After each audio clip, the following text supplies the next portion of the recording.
श्री स्वामी समर्थ. चातुर्मासात काय करावे आणि काय करू नये जाणून घेऊया.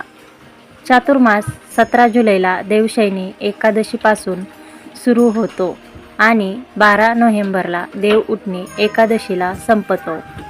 ज्योतिषशास्त्रात चातुर्मासात काही नियम पाळण्याचे सांगितले आहेत. जाणून घेऊया चातुर्मासाचे महत्त्व आणि या 4 महिन्यात काय करावे आणि काय करू नये. ज्योतिषशास्त्रात चातुर्मासात काही नियम पाळण्याचे सांगितले आहे. या नियमांचे पालन केल्याने माणसाला मोक्ष प्राप्त होतो. चातुर्मासात काय करावे आणि काय करू नये ते जाणून घेऊया. आषाढ महिन्याच्या शुक्ल पक्षातील एकादशी तिथीला चातुर्मास सुरू होतो. यावेळी ही तिथी बुधवार 17 जुलै रोजी आहे.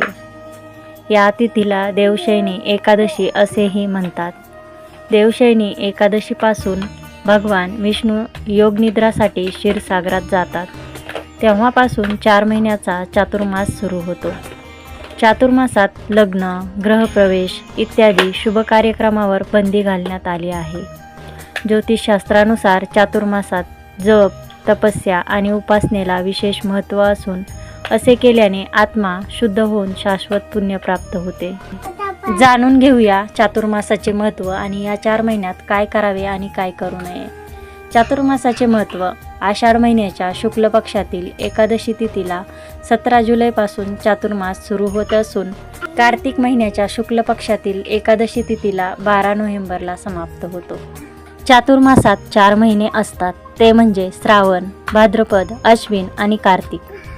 चातुर्मासात भगवान विष्णू योगनिद्रामध्ये जातात आणि त्यानंतर भगवान शिव 4 महिने सृष्टीचे संचालन करतात. पुराण आणि शास्त्रानुसार चातुर्मासात भगवान विष्णू आणि माता लक्ष्मीची पूजा केल्याने जीवनातील सर्व संकटे दूर होतात आणि त्यांच्या नामस्मरणाने सर्व पापे नष्ट होतात. तसेच कुंडलीतील सर्व दोष दूर होऊन जीवनात सुख, समृद्धी आणि आर्थिक लाभ होतो. चातुर्मासात काय करावे. चातुर्मासात तपश्चर्या आणि भक्ती अवस्थेत राहून दररोज सत्यनारायणाची कथा, जप आणि श्रवण करणे अत्यंत शुभ मानले जाते. चातुर्मासात देवतेची पूजा, प्रार्थना, सत्संग, दान, यज्ञ, तर्पण, संयम व उपासना करावी. चातुर्मासात ब्रह्मचर्य पाळून समाजकार्य करावे. चातुर्मासात सूर्योदयापूर्वी उठून भगवान विष्णू आणि देवी लक्ष्मीची पूजा करावी. तसेच दररोज विष्णू सहस्त्रनाम आणि कनकधारा स्तोत्राचे पठण करावे. चातुर्मासात सात्विक अन्न खावे आणि ब्रह्मचर्य पाळावे. याशिवाय अन्नदान, दिवेदान, वस्त्रदान, सावलीदान आणि श्रमदान या 5 प्रकारच्या दानांना विशेष महत्त्व आहे. चातुर्मासात बहुतेक वेळा मौन बाळगावे आणि दिवसातून एकदाच चांगले अन्न खावे. तसेच 4 महिने जमिनीवर झोपावे. चातुर्मासात वज्रधाम यात्रा करणे अत्यंत शुभ मानले जाते. चातुर्मासात सर्व यात्रेकरू वज्रधामाला येतात असे मानले जाते. चातुर्मासात काय करू नये. चातुर्मासात विवाह सोहळा, गृहप्रवेश, मुंडन, जात समारंभ इत्यादी 16 शुभ कार्यक्रम वर्ज्य आहेत. तसेच निळ्या किंवा काळ्या रंगाचे कपडे घालू नयेत. चातुर्मासात पलंगावर झोपू नये. तसेच या काळात राग, गर्विष्ठ किंवा बढाई मारू नये. चातुर्मासात वज्रधाम सोडून इतर ठिकाणी जाऊ नये. चातुर्मासात केस आणि दाढी कापू नयेत.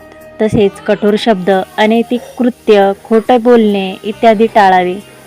चातुर्मासात तेल, दूध, दही, साखर, मिठाई, लोणची, पालेभाज्या यापासून बनवलेल्या वस्तू, मसालेदार अन्न, मांस, मद्य, सुपारी इत्यादीचे सेवन टाळावे. ही माहिती आवडली असेल तर आम्हाला प्रोत्साहन देऊन आमच्या चॅनलला सबस्क्राईब जरूर करा. धन्यवाद. श्री स्वामी समर्थ.